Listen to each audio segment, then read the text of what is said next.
America is home to 33 million small businesses, the beating heart of communities across the country.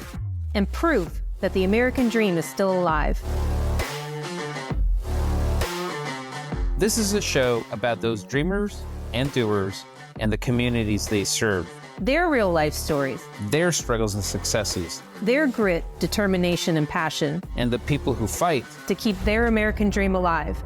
I'm Alfredo Ortiz. I'm Elaine Parker. And it's time for another episode of Main Street Matters, America's small business megaphone.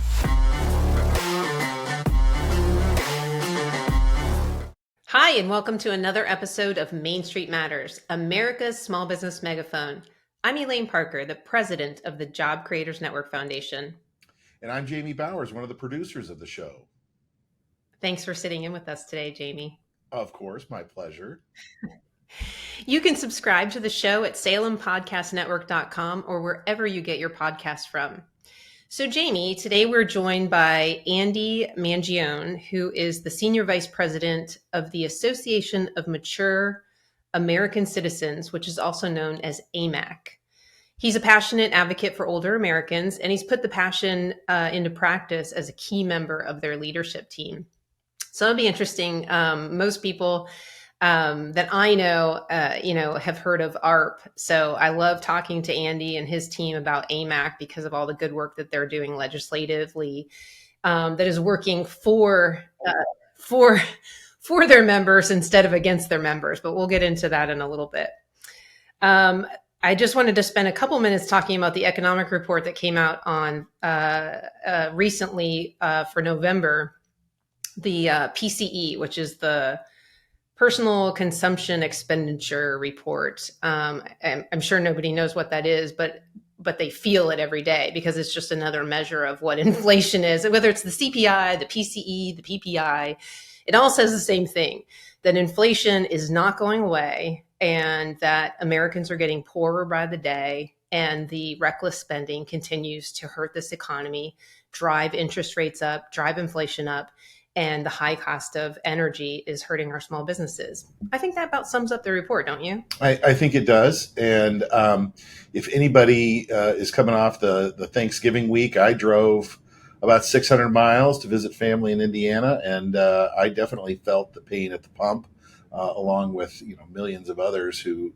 drove for the holidays and might be doing the same thing for the Christmas holidays. So, yeah, it continues to be a big problem. I was actually this weekend was with some college friends, and several people talked about how their businesses were having a huge problem, not only from the consumer side of how everything was getting more expensive, but how from a business standpoint, it was really hard to control costs. So I totally agree with you. I think people see it. The disconnect that where I fear happens is that I think people see prices going higher and they may blame whoever's in the White House or people in Congress.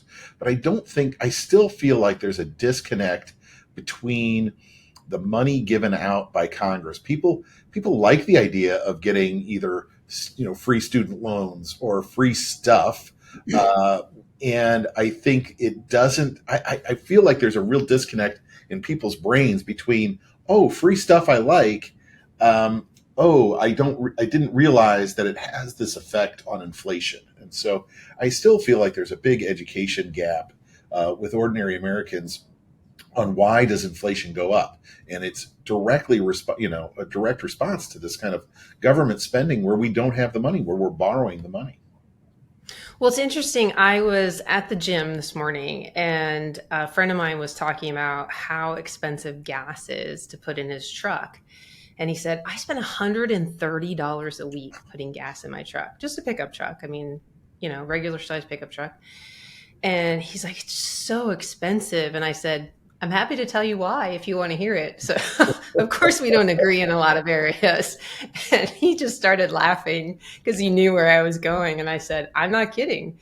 And he goes, he's not going to be the guy. And I said, it doesn't matter. It's the ideology of what they think, of what liberals think about how we should introduce a new product or how we should move towards energy alternative energy sources. And instead of an all of the above approach and letting market forces, price, competition, and quality dictate who wins the day and who wins the consumer dollars, they believe in basically cutting off the supply of cheap oil for Americans that drives up the cost so that somehow they force us over to the EVs.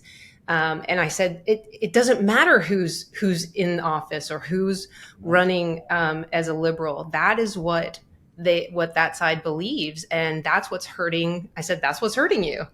And then interestingly enough, the guy next to me at the gym who, I pretty much just say hi and bye to, he's like, yeah. And you know why?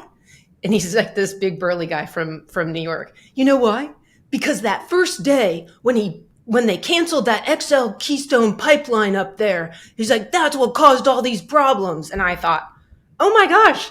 So people really do pay attention to this stuff and they really are getting it. I always say, I think Americans are smart enough to know, but I have actual proof today.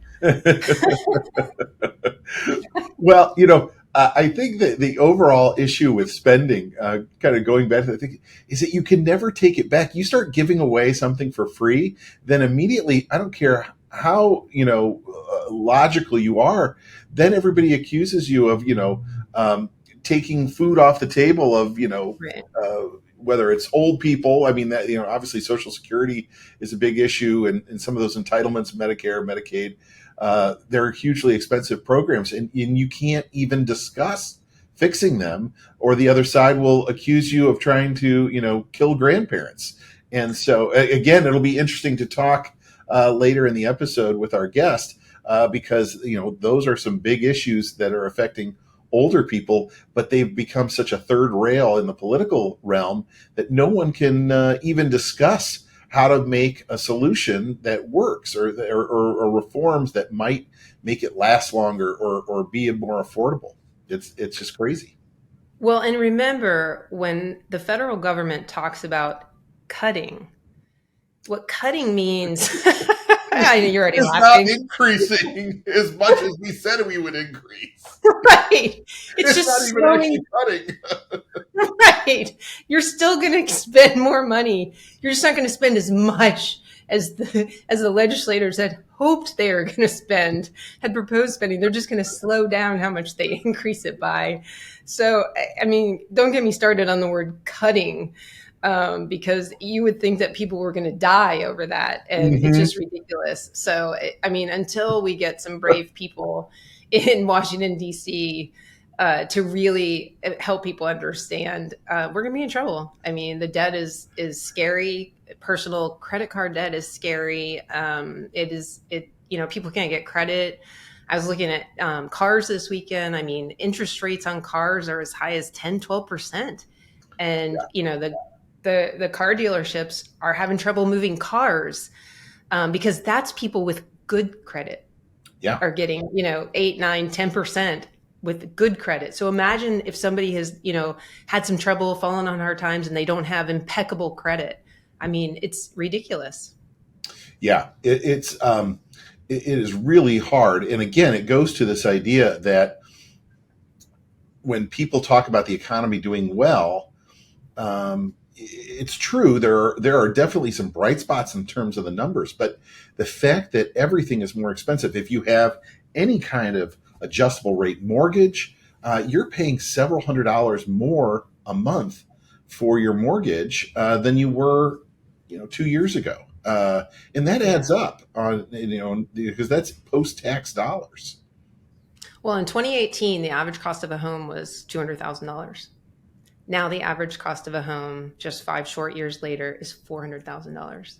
I mean, the American dream of owning a home is, I don't know how kids coming out of college and 24, 25 years old getting married can afford to buy a home. It's scary. So anyway, you both have kids in that spot, and I don't know when they're going to be in a position to own a home. It's really tough. Yeah. Yeah, we're going to have to will our homes down to them, I guess, so that they'll have a place to live. Or they'll just stay and live in my home for the next 10 years, like it seems like the plan is. No. That is a no. All right. Well, now it's time for our interview with AMAC Senior Vice President Andy Mangione. As Senior Vice President for AMAC's advocacy arm, Andy leads outreach activity across the country and also represents the interests of the association's membership in Washington, D.C. Andy, welcome to Main Street Matters, America's small business megaphone. My pleasure, Elaine. Thank you. Well, tell us about AMAC. Tell us about the organization, what it does for its members, and kind of the difference between AMAC and some of the other senior-focused organizations like that.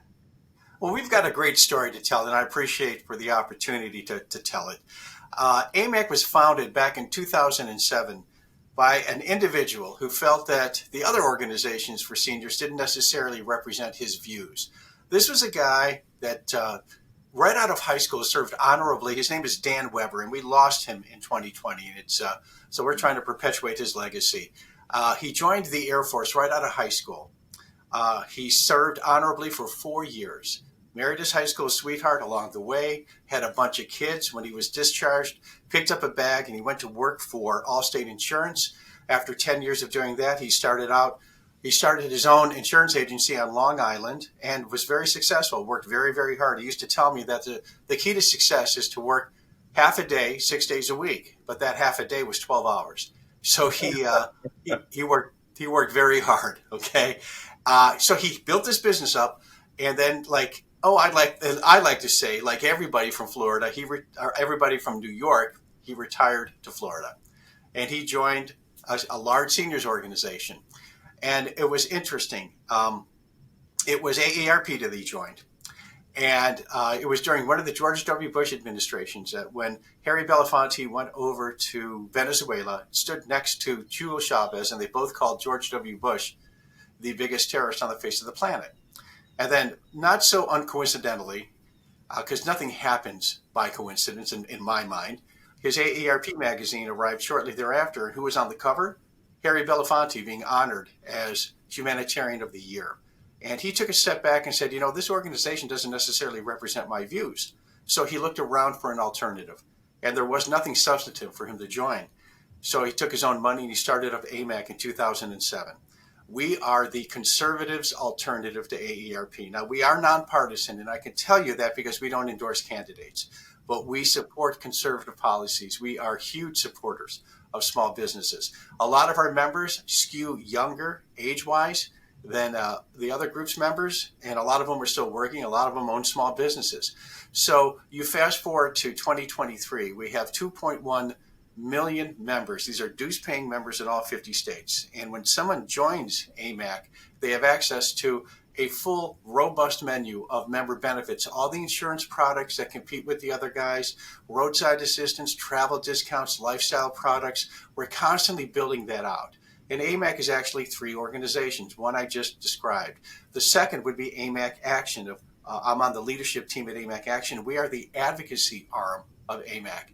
We are the fighters. We go to Washington, D.C. on behalf of our members. I represent them there. We have a full-time presence in Washington, D.C., and we represent our members in states throughout the country, state legislators, state houses, and the governor's mansions. And then there's the AMAC Foundation, which is a nonprofit C3 organization that focuses on educating seniors. There is a wonderful Social Security advisory line that we promote through the AMAC Foundation that anyone can use. You don't have to join AMAC to take advantage of the advisory service. We would like if you did, but we don't solicit memberships on it. It receives hundreds and hundreds of phone calls each month for people who have questions. The people that are answering the questions are trained Social Security advisors. So what do? We our issues are very, they're conservative. Okay, our foundational issue was the solvency of Social Security, and it still remains that. We know that we made a promise to Americans for Social Security. We'd like to see Social Security remain solvent. In 10 years, it will not be solvent. It will revert to a cash-in, cash-out basis. And then you've got a real problem there. We've been promoting our Social Security guarantee on Capitol Hill for 10 years. And our program, and I can just give you like a thumbnail sketch of it, it makes Social Security solvent by making some structural changes to it. And it does it without raising taxes. The easiest thing to do with regard to making Social Security solvent is to raise taxes, and we don't want to see that happen. We could take the money that's coming in, make some structural changes to Social Security, perhaps an age setback for newer or for younger people. It will not. Our changes will not affect anybody that's currently receiving Social Security, but this has to be addressed. 10 years ago, we were on Capitol Hill warning Congress, hey, you've got 20 years. Well, all of a sudden, it's 10 and counting. So what are some of the more common sense things in your plan to fix things? Elaine and I were just discussing how it has become such a third rail that even if you hint that you're looking at ways to try to make any shifts or changes in order to keep it solvent for longer, the other side just completely obliterates you and calls you, you're trying to take away people's Social Security. It's really become a disingenuous debate on Capitol Hill. And so I would really, there's not even any discussion of real solutions. So what are some of the things that you're talking about that could make the difference between being solvent and go into a cash basis? Well, thank you for calling the argument disingenuous. Everybody that is caterwauling on Capitol Hill has no plan. Certainly our competitors have no plan. They say don't touch it. It has to be touched. Okay, right. You have to make some changes to it. We call it a Social Security guarantee because our plan will guarantee a cost of living adjustment for every beneficiary each year. Now we take a look at people that are depending on their economic scale. The people that are on the lower threshold will get more than the people on the higher economic threshold, but everybody gets a guaranteed increase. And also, when I talked about an age setback, that would account for most of the solvency. But the age setback, as I mentioned before, won't affect current beneficiaries. And if you look at people that are screaming and yelling about Social Security, we're looking for solutions. We don't want to go into Congress and pound our fist on the table and say, fix it without offering a solution. Right. And we come in with a solution that doesn't raise taxes. We don't want to burden future generations. If you look at people, the millennials, the Generation Z, perhaps maybe some Generation Y, they don't think that Social Security is going to be there when they retire. They're not counting on it. They're not including it in any planning that they're doing, and that's wrong. This was a promise that has to be kept regardless of how you feel about Social Security. This was a promise that had to be kept. It's an anti-poverty program. It was never meant for people to live on. It was never meant to live on exclusively. That's why we marry our Social Security guarantee up with a savings plan that we call the Social Security Plus. And this Social Security Plus is a plan that could follow you from job to job to job, that will ask you to accumulate, or that will help you accumulate money so you could retire when you want to. Now, I talked about an age setback. We also realize that folks do manual jobs. You've got people that work for the electricians union, people that work for the carpenters union. Their jobs are very physical. And if you do that for 30 years, your body's going to break down. The Social Security Plus will allow you to put enough money away where you can bridge the gap between if you want to retire early, which you can, and when your benefits kicked in because we just set the age back. So we're trying to cover all the bases without raising taxes, and we feel that our plan does just that. Yeah, the income base, looking at folks who are at the higher end of the income spectrum, I think that's important. Our founder is Bernie Marcus. He's the co-founder of the Home Depot. And I mean, that's somebody getting a Social Security check right now. And I can assure you, he and I have spoken. He doesn't want it or need it. And he is fine with other people having it. I'm sure he and his wife donate it to charity. Actually, I know they do, but they don't need it. And that is a perfect example of structural problems that need to be addressed to help people who do need it. So I'm glad you all are fighting for issues like that.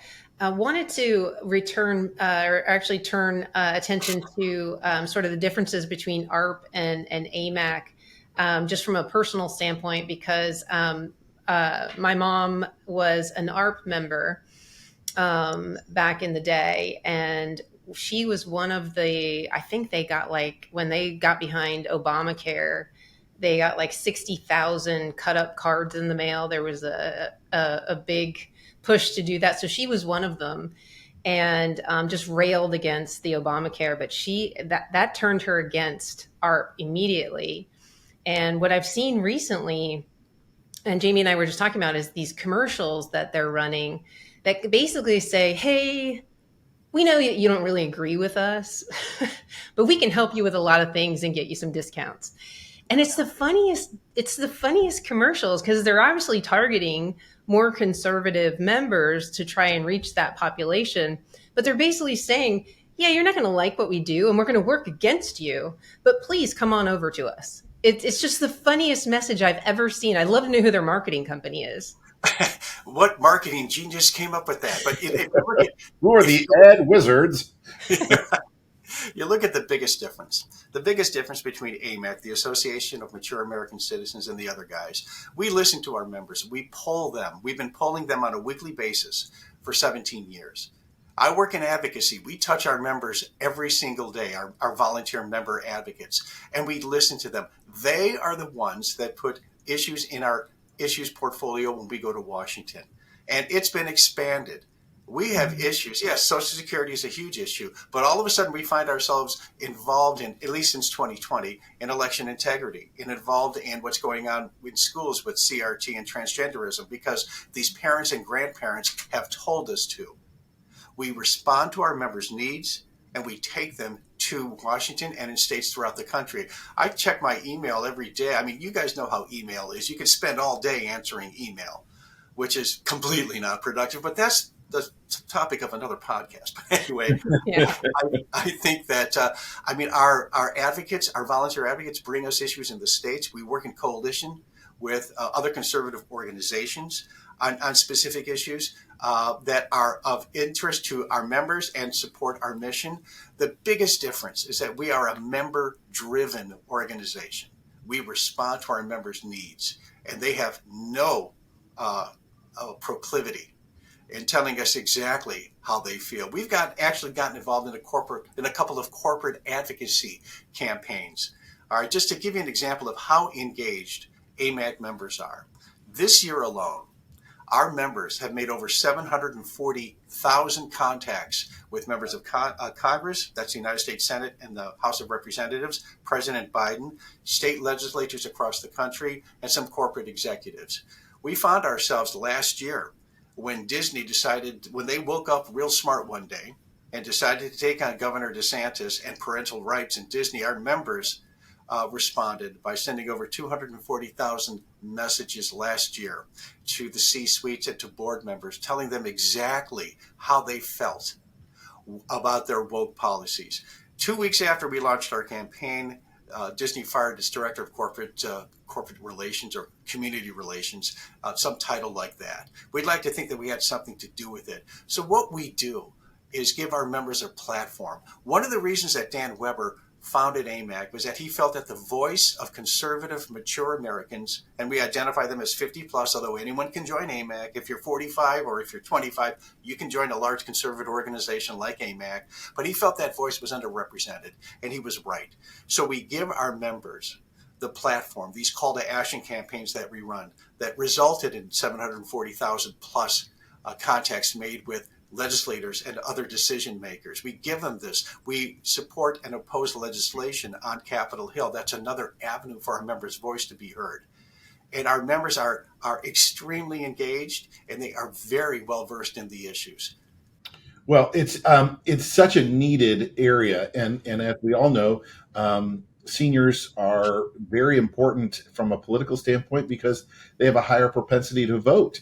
And so to give people the information and to give them the tools in order to get their voice heard is really important. Obviously, JCN tries to do that same thing with small business owners because, again, they are affected by these policies. I think it's very interesting that the AARP, I too thought that these ads that they're running, it actually encouraged me because I was a little concerned that there are millions of Americans who have no idea that AARP has a political agenda and that, hey, I get my 10% off at a hotel or, at a restaurant, and that's why I join, and have no idea what else they're doing from an advocacy standpoint with my dollars. So the fact that they're running that ad must mean that you've been pretty effective in telling seniors that, hey, you've got an alternative here that is going to match your philosophy a lot better. Well, we'd like to think so. Okay. We are still very much David. They are still very much Goliath. And that's fine. Okay. That's fine. We're in our space. We're doing what we can to serve our members. I think the biggest difference, one of the biggest differences politically, if you look at those guys and you look at us, they went all in on the Inflation Reduction Act. And within that bill was the alleged let the government or let Medicare negotiate with drug companies to lower drug costs, when all that was and all that is price fixing. And everywhere where price fixing of pharmaceuticals has taken place, you have seen artificial drug shortages and you have seen research and development decline. I've got the University of Chicago study sitting right on my desk right now that substantiates that. That's one of the biggest differences when people say, well, like, how political are they? You don't want the government price fixing pharmaceuticals, and those guys went all in for it. And we made a statement and sent a letter saying we do not support the Inflation Reduction Act specifically because of the price fixing of pharmaceuticals. Yeah, the idea that they even were, I mean, talk about Washington speak, the negotiation as a term, when clearly the government was just simply going to say, we will pay X. And the result of that, and they do that with Medicare across the board on services. I have relatives who are physicians, and one that was a radiologist, and they would say that Medicare would only pay a certain amount for an X-ray, for example. And he said it was literally below cost.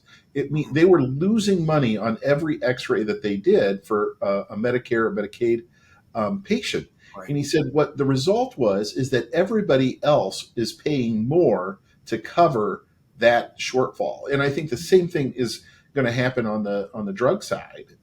If they are just going to dictate what they will pay, either you're going to have shortages, as you mentioned, or other people are going to have their prices raised in order to make up for it. Or even worse is 10 years down the road, they are not developing the drugs that we need to combat the diseases that are out there because it's no longer a money-making venture. It's that they lose money on it. Well, let me ask you this. Who benefits most from new drugs, novel therapies? It's people, the elderly population. Yeah. And those are the ones that are going to be hurt by these policies. And keep this in mind, too. The government does not negotiate. The government mandates. Yeah. Yeah. You're absolutely right. Age is the biggest risk factor for any disease out there, whether it's heart disease, cancer, you name it. The older you are, the more likely that you're going to suffer for it or from that disease.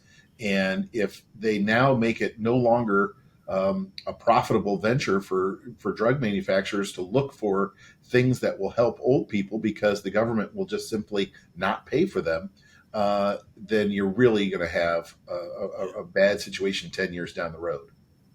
Absolutely right. I really think conservatives are getting very good at getting their voices heard, through organizations like AMAC, like JCN. And, I do think that those commercials that AARP is running is a clear indication of we've got to reach that population too, because it's hurting us to not have them. And you see it with even BlackRock with their ESG. I mean, they run all these commercials to show how, community oriented they are and how they give back and how they help, the young fireman and starting a new family and set up his life for retirement and everything like that. I mean, they're doing that because they're hurting as a result of conservatives pushing back on these policies that they understand are ultimately going to hurt this country. So I love seeing these commercials. I love seeing AARP's commercials for that reason. And I do believe it's because conservatives are pushing back and having their voices heard in a much stronger way that is having an impact. And ultimately, it's leading to a lot of clashes in Washington, D.C., but it needs to be done. It absolutely needs to be done. Conservatives did not stand up for themselves for a very long time. And now they are. And I'm so glad to see it because we have to fight this battle. We heard, our founder, Bernie Marcus, give a speech a few weeks ago in November at our summit. And, he's 94 years old. But he worries a lot for the future of this country, for his children, his grandchildren. And he's not done. He's not done fighting. But he's going to keep doing what he can. But he's 94, and so all of us have to pick up that mantle and run with it. So I'm glad to hear that your members are so active. Elaine, and you mentioned ESG, and I was, when I was talking about the 740,000 contacts that our members have made so far this year with the groups that I discussed. One campaign we ran, and this was Congress passed a bipartisan resolution that President Biden vetoed, that to get ESG out of retirement savings, okay, and to get them out of and this would directly affect your whatever 401ks you had, whatever pensions you had, just to get it out. We knew it was a tall order, but our members sent over 20,000 messages directly to President Biden, telling him not to veto this. Now, we knew there was a high probability that he was going to do it, but this is the platform, and he ultimately did veto it.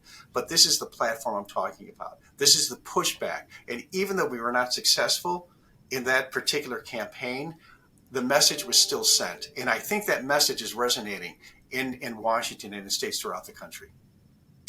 Well, I mean, it goes to the issue that, especially when you talk about retirement funds, I think for listeners who aren't familiar, ESG is environmental, social, and governance rulings. And it essentially is judging companies based on how woke they are, essentially. And so in order to get a bigger score, they have to do certain things. And those things may not be good for the bottom line. And if your money in your retirement account is invested in companies that are not doing as well as they could be in order to satisfy kind of this politically correct mandate from Congress, from the SEC, then you are suffering. You're paying for it in the terms of lower stock prices, lower dividends. And what Andy is talking about is making sure that, if you want to invest in green companies, God bless you, go do it. That's fine. Right. But don't do it on the sly and play with my 401k or my investment funds, retirement funds, in order to satisfy someone else's politically correct agenda. And I think that's what we're talking about here. And it's so important. And I think there's been some significant pushback in the last year or two to try to recognize that it's unfair to make normal, everyday Americans who may not agree with some of these policies fund politically correct campaigns to what end? We don't even know. Well, what's rule number one of business? Maximize shareholder wealth. And what you're seeing is a lot of financially irresponsible decisions being made that are coinciding with a particular financial institution's lefty goals. And that it's not serving their customers, it's not serving their investors, and they're not maximizing their wealth, which is what they should be doing. And they're not even asking for their input. So I think what you've seen is a lot of people are becoming more aware of these kinds of business practices, and they are pushing back. I thought it was so funny when the Trump tax cuts passed, Patagonia as a company was basically going to pay a lot less in taxes. And they were so offended that they were not paying more taxes in supporting kind of this progressive agenda, that they announced that they were going to donate $1 million of their cost savings to some environmental program or group. And I thought, that's exactly what we want people to do. Yes. It's your money. If you want to put it directly into environmental funds, God bless you, go do that. But somebody else may want to use that money to do what they want to do. I mean, why should we sacrifice our dollars to the government and cede over the control of what to do with that money? It's your money. You made it. Have your members, I know that Jamie mentioned ESG scores for corporations, but I've been reading a lot about ESG scores for individuals, and that it's going to be just as relevant as our credit score in the coming years, be it, getting insurance or other things. They're going to look at our own ESG scores individually. And I guess how much we recycle. I mean, I don't even know how we get judged on that. I know how to keep my credit score in shape. pay my bills? Is someone going to come and rifle through my recycler bin and make sure I'm recycling correctly? I mean, how's that work? And how do we push back on that, for individuals? Wow. You just probably put another humongous issue into our portfolio. So thank you, Elaine. We need to hire more people. But Can you imagine? I recycle. I've got where we all live. We have the big bins. You got one that's a different color where you put all your bottles in, and you better make sure you rinse them out first. You don't put a pizza box in there with grease stains on it. Otherwise, it'll just get thrown into the landfill. Wow. What another opportunity to control people's lives by attaching this ESG score to a credit score, when all you have to do to maintain a credit score is, like you said, is to pay your mortgage off, pay your car off, make timely payments, make sure your student loan's getting paid, okay, among your credit card bills and whatever else you have to deal with. But what another opportunity for the left to get into the face of everyday Americans. And this is what I tell you, we talk to our members, as I mentioned before, this is what they find so offensive. These are our members, AMAC members. They, among other Americans, they pay the freight for this country. They work hard. They save their money. They raise their families. They make the country work. A lot of them own small businesses. A lot of them are veterans. If they're not veterans, they have family members who have served, some of whom have paid the ultimate sacrifice and service to this country. And along comes the left and another government. One of the reasons that Dan Weber started AMAC was to get government out of our daily lives. That the increasing influence of government intrusion was a motivating factor for him to start AMAC. And he wants to push back on all of that. So I say this tongue firmly planted in cheek. I can't wait to see what this ESG score on an individual basis is going to look like. Because you can bet we're going to make a big stink about it. I hope so, because I've read some of the big financial institutions are moving in that direction, and it's very scary to be judged on whatever. I just joke that it's how we're going to how we recycle, but maybe that is going to be it. Who knows? Well, what kind of car you drive, everything. Yeah. That actually would be probably a logical way to judge us, whether or not we have an EV or a hybrid or a gas-powered vehicle, for sure.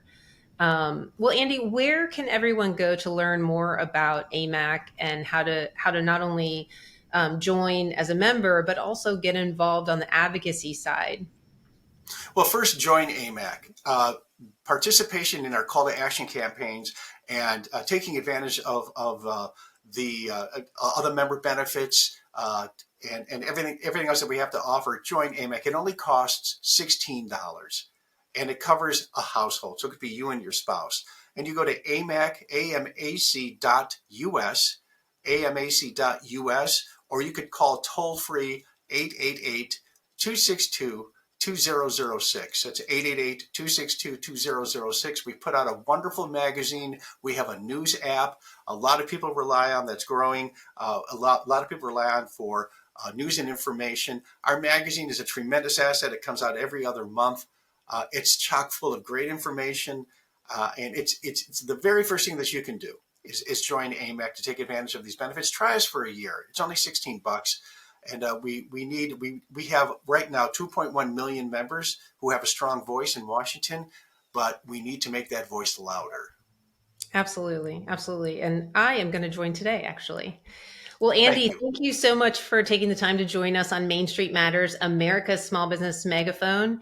Main Street Matters is part of the Salem Podcast Network. New episodes debut every Wednesday and Friday. Please subscribe to the show at salempodcastnetwork.com and get your new episodes this week. Goodbye for now.